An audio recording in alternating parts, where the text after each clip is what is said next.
I was 14 when I died. I was on holiday in Cornwall with my family. It was about 2 p.m., the soft English sun perfectly warming the sand under my toes as I played. The beach I was at was known for its waves, neither too high nor too small. The bay-like area allowing for a stretch of sea perfect for bodyboarding. I was enjoying myself. I'd swim out until I was just nearly out of my depth, then kick as hard as I could as I was picked up by a wave, gliding in on it right until it ebbed away into the shallows. As I was making my way out once more, I could already tell it was going to be a big one. The smooth bump of water way out to sea was coming in quickly, building upon itself with each passing second. The hit of adrenaline was more than enough to override my brain's safety center. I easily pushed past my usual launch point, greet the ever-growing wall of blue. Turning around to face the beach, I looked over my shoulder to time myself perfectly, only to see an all-encompassing shield of water as it loomed over me,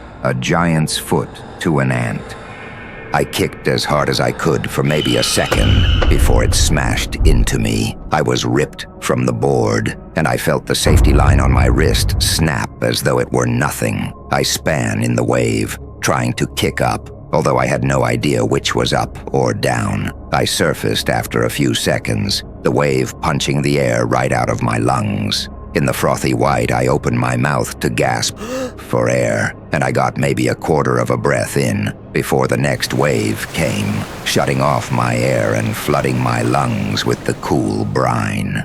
This cycle continued. I'd kick up, I'd surface, I'd try to breathe, and the next wave would come in and throw me like a rag doll. For what felt like hours, this trapped me, constantly growing weaker and weaker. However, eventually it all things must end. Dawn to dusk, ash to dust. I screamed at my body to kick upwards. I could already feel the water swell with the next wave, and I just closed my eyes. I felt my head hit something, and I opened my eyes. The white rapids of the surface were gone. The constant struggle to fight the swirling currents were gone as well. I was on my back on the ocean floor, blanketed in the inky green-blue. Up above, I could see the waves furiously beating down, crashing in on themselves in an attempt to reach me, to claim me as their own. I was only about 5 feet down. If I stood up, I would be able to push my head back into the fray, continue to fight against the sea. However, I couldn't. My oxygen tanks were empty, my lungs full of water, shoving me to cough, an action I could not complete. My body was screaming at me to breathe,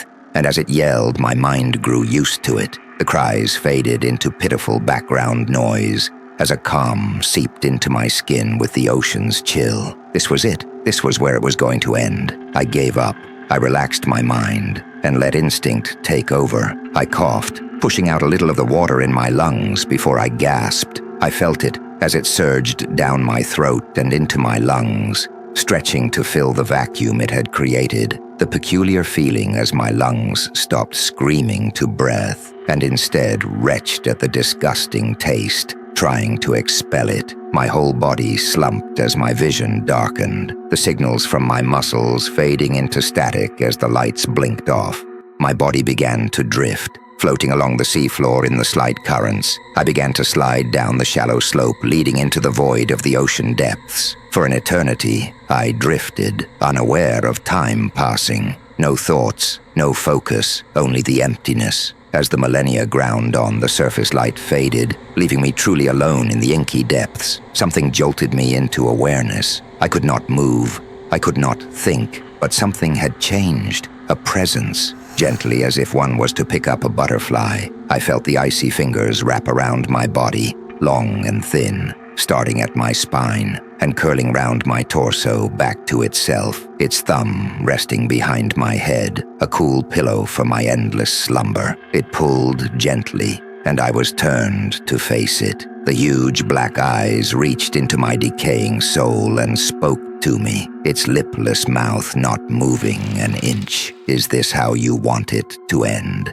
I felt my brain warm as the gears began to turn, rusted with age and neglect, shedding the sand they had been buried in. No, what will you give to return? Anything? It nodded, its head so large it practically shook the world. as lights began to shimmer along its frame. Miles upon miles of lights, twisting and twirling into the night as it raised its other hand to my chest. A long, jagged fingernail began to brush my chest, above my heart, as it pressed forward. Searing pain shot across my abandoned nervous system as it broke the skin. I opened my mouth in a noiseless scream, water pushing out as my chest contracted for the first time in an eternity. My blood boiled through my veins as my heart groaned into life, the forgotten ticking of life being forced back into me through the unnatural forces of what I met in those depths.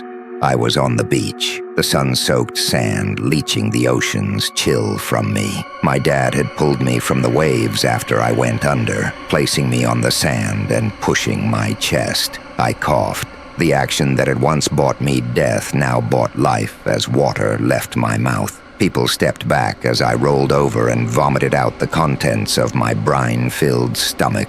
I lifted my head, and through the various legs I could just see the sea, empty of people once more, the endless abyss from which I had been released. I never set foot in the sea again after that. I told my story, of course, but it was mostly laughed off. My friends poking fun at my overactive imagination. I laughed with them, and over time I stopped believing in it, a mere near-death fantasy. I was reminded, a few days ago, lazily waking up in the afternoon after a long night drinking, the soft English sun warming our sheets. My wife asked about the scar on my chest. Looking down, I could see it, faded as though it had been there a lifetime. A clear, curved scar raked my chest, just above my heart. All debt must be paid back someday. But just how much do I owe?